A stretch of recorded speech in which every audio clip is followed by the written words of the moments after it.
Cela fait déjà plusieurs mois que nous sommes en Turquie où nous continuons notre périple ottoman. C'est à Yanartas dans la province d'Antalya que nous faisons un stop. Yanartas signifie roche enflammée en turc. Sur ce site, on y trouve de petites ouvertures dans la roche laissant échapper du gaz, principalement du méthane.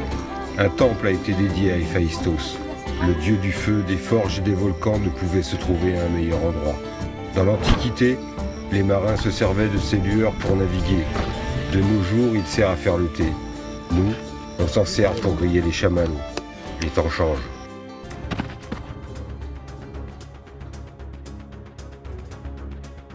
Prêt pour l'aventure, Gougnoud Canyon, force bleue!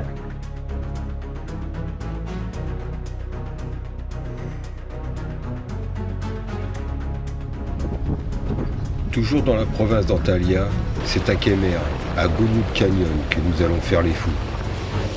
Après s'être équipés, nous partons à la nage dans une eau à 13 degrés pour un safari aquatique. Des échelles de cordes, des remontées de cascades et de la marche en eau vive nous attendent. Dans cette nature aussi belle soit-elle et aussi grandiose, nous n'oublions pas que dans le milieu aquatique, prendre soin des autres est une valeur sûre.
Nous commençons à être transis de froid, mais nous arrivons tout au bout de ce canyon, où les cascades semblent imprenables.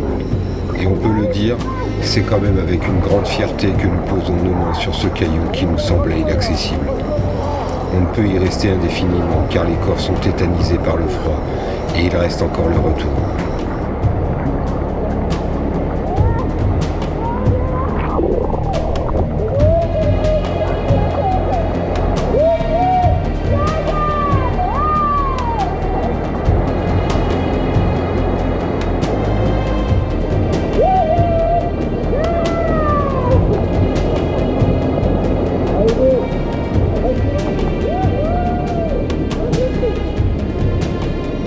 Les tournages ne sont jamais simples en milieu aquatique. Prendre soin des autres, faire des plans exploitables, faire attention à soi-même, on ne pense jamais à celui qui est derrière la caméra. Et ça, c'est une bonne chose. Un léger coup d'œil de Tao sur le caméraman qui est en train de faiblir, voire même de se noyer, et on repart.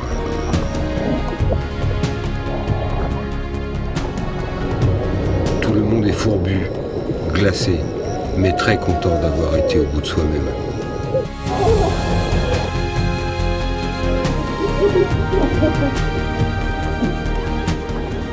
Tout au bout de l'aventure, force bleue!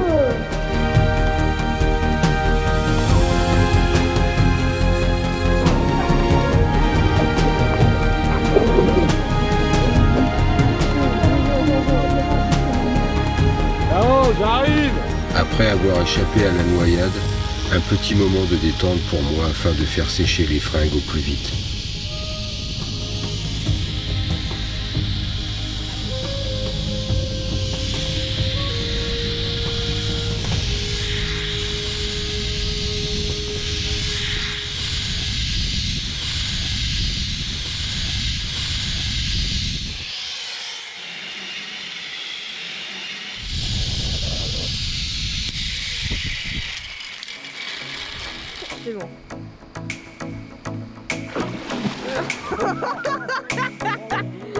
Bon, pas d'état d'âme, Eric.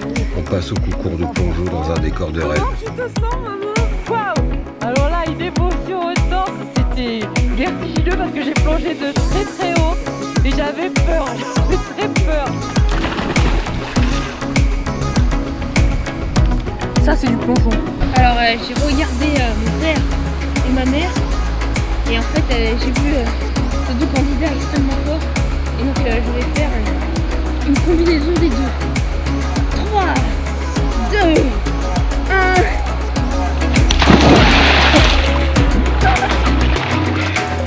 Alors, quelles sont vos impressions après avoir plagié votre maman? D'accord, merci beaucoup. Oh, regardez les poissons, ils vont manger nos porcs. Oui.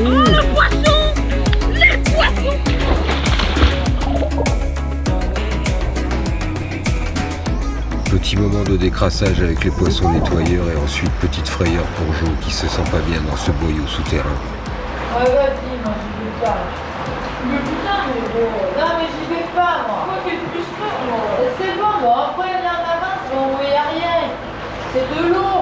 Oui, c'est de l'eau, mais la sortie est splendide.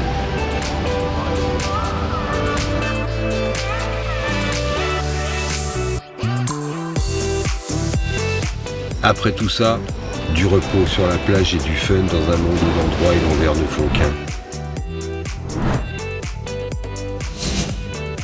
Lors de nos voyages, on se demande si ce n'est pas la réalité. Ce monde va de travers. La politique rattrape les peuples alors qu'ils n'en ont que faire. L'admirable naïveté d'un politicien, c'est de toujours pouvoir se convaincre qu'en avançant soi-même, il fait automatiquement progresser le peuple. Je rêve d'un jour où nous regarderons en arrière. La politique autrefois, c'était des idées. La politique aujourd'hui, ce sont des personnes, ou plutôt des personnages. Chacun paraît choisir un emploi et tenir un rôle de composition. Goût désinvolte des simulacres et des travestissements. Le véritable ennemi n'est pas le pouvoir politique, mais le manque d'imagination, de morale, de valeur et surtout de courage.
Nous, en attendant, on découvre le monde, on rencontre, on observe, on comprend et surtout on prend du plaisir.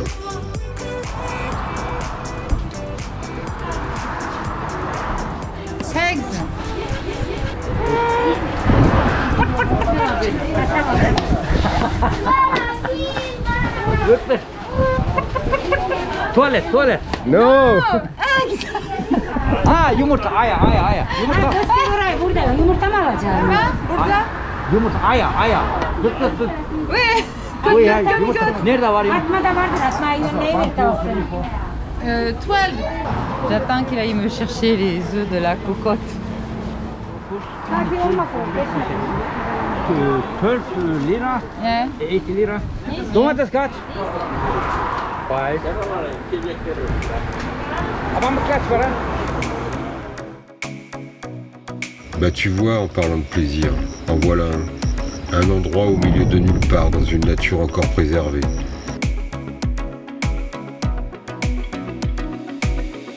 La vie est d'une banale simplicité.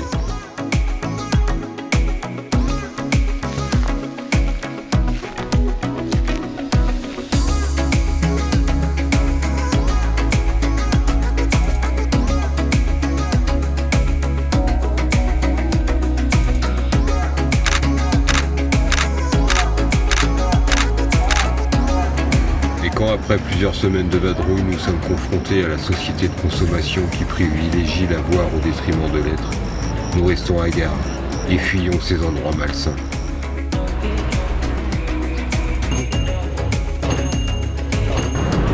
Wonderful, wonderful, very nice.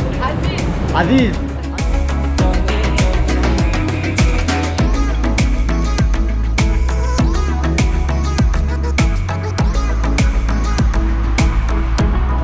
Apprendre, expérimenter, connaître sont les buts ultimes de la vie.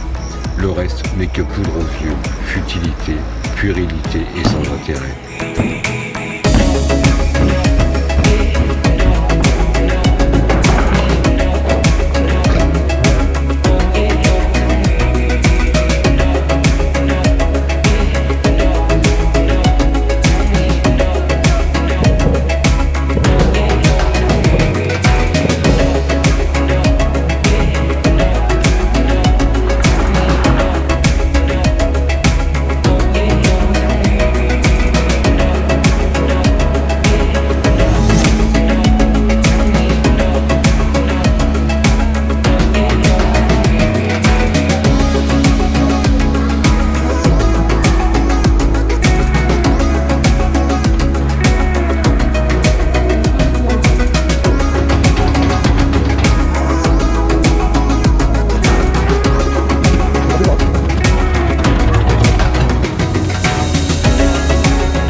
Connaître la culture et l'histoire de notre monde va au-delà du savoir.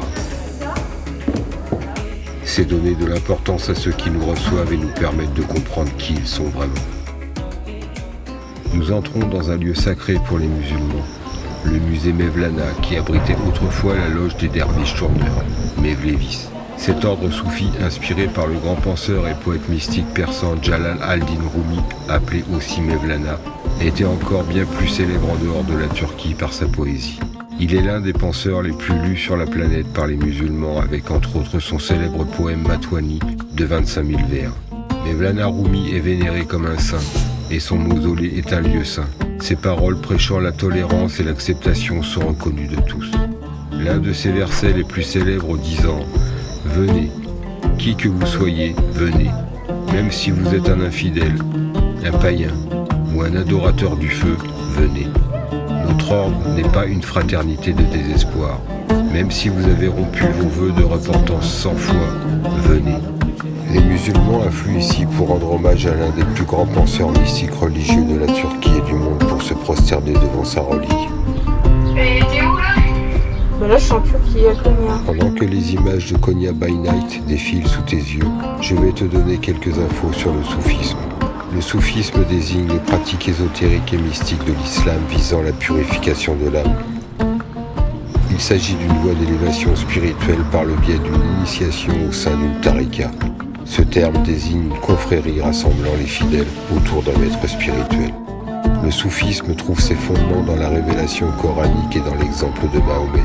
Les membres de cette confrérie musulmane soufie fondée au XIIIe siècle par Jalal al-Din Rumi à Konya sont souvent appelés derviches tourneurs, en référence à leur danse appelée sama, dont les mouvements rappellent ceux d'une toupie.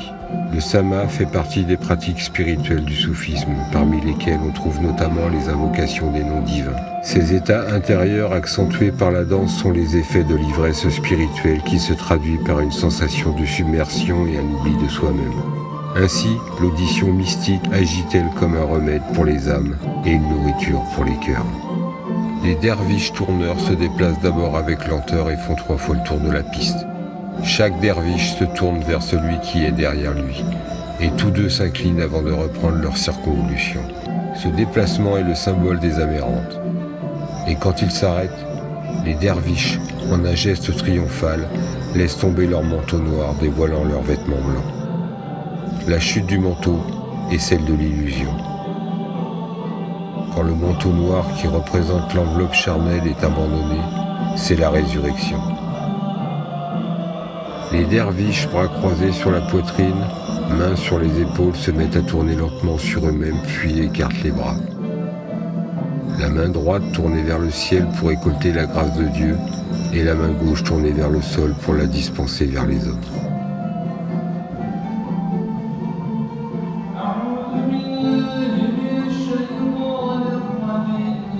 En même temps qu'ils tournent sur eux-mêmes, ils tournent autour de la salle.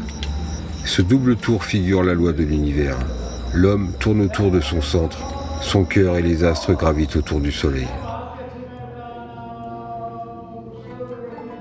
Ce double symbolisme cosmique est le véritable sens du séma. Toute la création tourne autour d'un centre. La danse est ainsi comme une prière, un dépassement de soi à l'union suprême avec Dieu.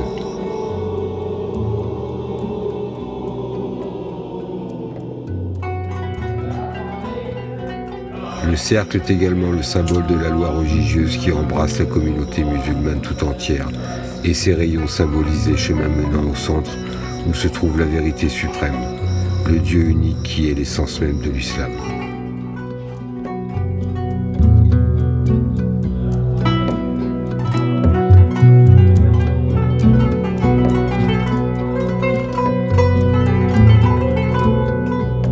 L'important n'est pas la couleur de peau, la langue parlée, la religion pratiquée. L'important est de se respecter mutuellement et de se considérer comme des êtres humains.